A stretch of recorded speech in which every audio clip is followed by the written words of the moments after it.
আসসালামু আলাইকুম প্রিয় বন্ধুরা, আশা করি আপনারা সবাই ভালো আছেন। আজ আমি আপনাদের কাছে এমন এক ব্যক্তির আল্লাহকে দেখার একটি ঘটনা শেয়ার করব। ঘটনাটি অনেক আগের তাবেঈনদের যুগের ঘটনা। ইমাম জাফর সাদিকের নাম আপনারা অনেকেই শুনে থাকবেন।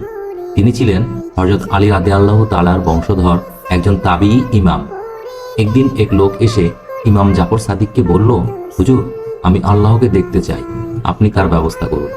জবাব শুনে ইমাম জাফর সাদিক বললেন, আপনি কি জানেন না যে আল্লাহকে দেখতে পাওয়া যাবে না?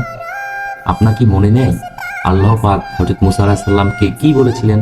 হে মুসা, তুমি আমাকে কিছুতেই দেখতে পারবে না, তারপরেও কেন আপনি আল্লাহকে দেখতে চাচ্ছেন? সেই কথা শুনে লোকটি বলল, সে তো মুসা আলাইহিস সালামের যুগের কথা, সেই জামানা কবেই চলে গিয়েছে। শেষ নবী হযরত মুহাম্মদ সাল্লাল্লাহু আলাইহি সাল্লামের যুগ এবং তারই দিন চলছে এবং আমরা তারই উম্মত।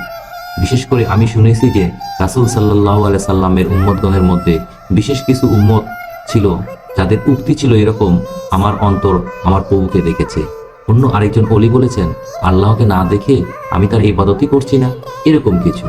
লোকটির কথা শুনে ইমাম জাফর সাদিক তার ভক্তদের বললেন, এই ব্যক্তিটির হাত পা বেঁধে একে নদীতে ফেলে দাও। সাথে সাথেই ভক্তরা আগত লোকটির হাত পা বেঁধে নদীতে ফেলে দিল। নদীর পানিতে পড়ে বেচারা কাকতি মিনতি করতে লাগলো, হে নবীর বংশধর, আমাকে সাহায্য করুন। কিন্তু না, তাকে কোনো রকম সাহায্য করা হলো না। কেউ তাকে পানি থেকে তুলেও আনলো না। অবশেষে লোকটি যখন গভীর পানির তলায় তলিয়ে যাচ্ছিল, বাঁচার কোনো আশা নেই, ঠিক তখনই সে বলে উঠল, হে আল্লাহ, আমাকে বাঁচান। তখনই জাফর সাদিক তার ভক্তদের নির্দেশ দিলেন, যাও, লোকটাকে এবার তুলে আনো। তার নির্দেশে তাকে তুলে আনা হলো। একটু পরে সে যখন সুস্থ হলো, তখন জাফর সাদিক বললেন, কি আল্লাহর দেখা পেয়েছেন?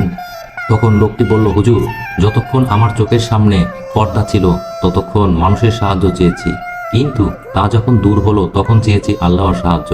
জাফর সাদিক বললেন, আপনি যখন আমার সাহায্য চাইছিলেন তখন আপনি ভুল ও অসত্য পথে ছিলেন।